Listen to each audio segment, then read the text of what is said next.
पिछले सैटरडे को हुसैनी आलम police limits में जो एक मर्डर हुआ, इसमें 3 लोगों को गिरफ्तार किए।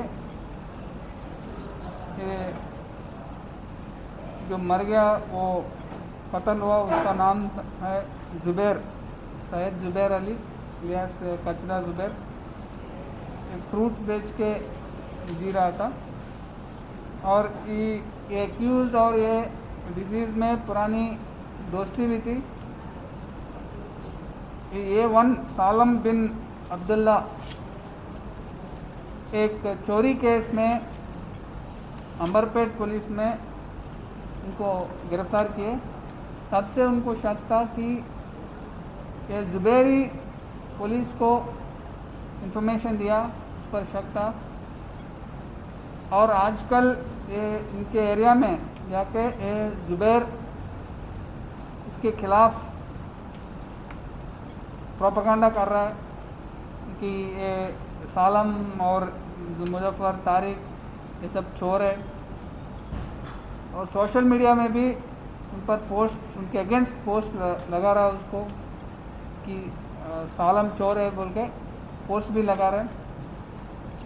इस दुश्मनी के वजह से उस दिन रात फ्राइडे के नाइट को सैटरडे अर्ली आवर्स 4 बजे 5 बजे टाइम में ये सब एक अंडर कंस्ट्रक्शन बिल्डिंग है हुसैनी आलम एरिया में, वहाँ बुलाए दावत के लिए और दारू और बिरयानी खाने के बाद उनको चाकू से अटैक करके उनको मार दिया गया।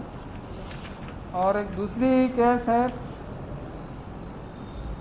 Bahadurpura police station limits, crime number 150/21, ये भी मर्डर केस था। इसमें जो कत्ल हुआ उसका नाम एजाज, मोहम्मद एजाज का, वो बहादुरपुरा एरिया का राउडी शीटर है।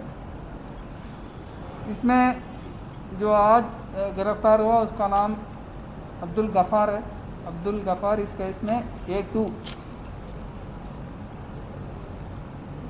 पिछले साल जून में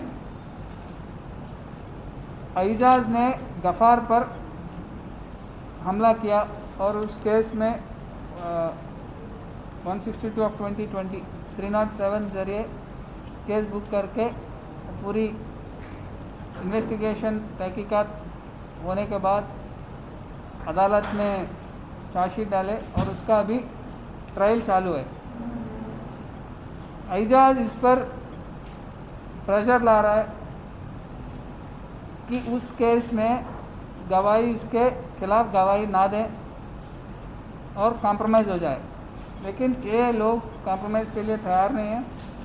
लेकिन रोज़ उसके घर पे आके उसको सता रहे एजाज। उनको डर था कि कहीं ये उसको फिर से अटैक ना करे, इसीलिए इनका पूरी फैमिली मेम्बर्स मिलके गफ़ार, उनके फादर A1 है रफ़ीक, और उनके गफ़ार के दोस्त और उनके अदर रिलेटिव्स है अहमदुल्ला, इनायतुल्ला, ये सारे लोग मिलके उस दिन भी एजाज उनके घर पे आके ऐसा ही हल्ला मचा रहा था कि कॉम्प्रोमाइज़ हो जाए उस केस में। उस दिन जब वो आया था उस पर मिर्ची पाउडर और पानी मिला के उस पर फेंक के, उसके आँख में फेंक के उसको चाकू से और लकड़ी से मारे और एक पत्थर से भी उनको सिर पर डालकर उसका कत्ल किया गया। उसी दिन उन 5 का अरेस्ट हो गया। गफ़ार को कल गिरफ्तार किए। और ये सारे केसेस में हम देख सकते हैं कि जल्दी से जल्दी इसमें एक्यूज़ का अरेस्ट हो रहा है, उसका इन्वेस्टिगेशन भी फास्ट ट्रैक कर रहे हैं, उनको चार्जशीट डाल रहे हैं और ट्रायल भी फॉलोअप कर रहे हैं हम। इन्वेस्टिगेशन भी पूरी तरह से पक्का होने के लिए उनको रेगुलरली उनको फॉलोअप कर रहे हैं। और ट्रायल भी हम अभी फॉलो कर रहे हैं, क्योंकि किसी गवाही पर कोई प्रेशर ना हो और जब वे कोर्ट में जाए अच्छी तरह से विदाउट एनी फियर और प्रेशर अपनी गवाही दी अदालत में और उसको पनिशमेंट मिले। और इसके बाद हम मिशन चबूतरा भी लास्ट वीक से स्टार्ट किए। पहले बाबा नगर कंचनबाग पीएस लिमिट्स में किए और कल रात को फलकनुमा पीएस लिमिट्स में किए और रेगुलरली मिशन चबूतरा उसका भी चालू रखेंगे। और रॉडी शीटर्स पर नज़र रख रहे हैं, पूरी पीडी एक्ट भी डाल रहे हैं अगर रिपीटेड ऑफेंसेस करे तो। और उनका पेरेंट्स को भी और उसको फैमिली मेम्बर्स को भी काउंसलिंग कर रहे हैं, यूथ को भी काउंसलिंग कर रहे हैं कि ये क्रिमिनल एक्टिविटी से दूर रहें। सर ये बता रहे हैं कि एक्चुअली जल्दी अरेस्ट हो रहा है, लेकिन इतना डिजिटल टेक्नोलॉजी रहने के बावजूद भी साउथ जोन में इतने क्राइम्स हो रहे हैं, इसकी कुछ खास रीजन?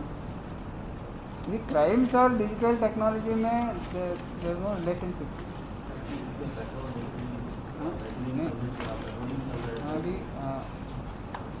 देखिए जब टेक्नोलॉजी है होने इसका होना बाद में ये टेक्नोलॉजी से हम क्राइम को जल्दी से डिटेक्ट कर सकते हैं और स्पेशली सीसीटीवी कैमरा जो है उससे इमीडिएटली जल्दी से जल्दी हम डिटेक्ट कर रहे हैं। ऐसा एक भी केस नहीं है जिसमें स्पेशली सीरियस वायलेंस केसेस जो है इसमें पूरे केसेस में एक भी ऐसा केस नहीं है जिसमें हम डिटेक्ट नहीं कर पाए। ये टेक्नोलॉजी से बहुत हमें फ़ायदा मिल रहा है कि उसका अरेस्ट जल्दी हो रहा है।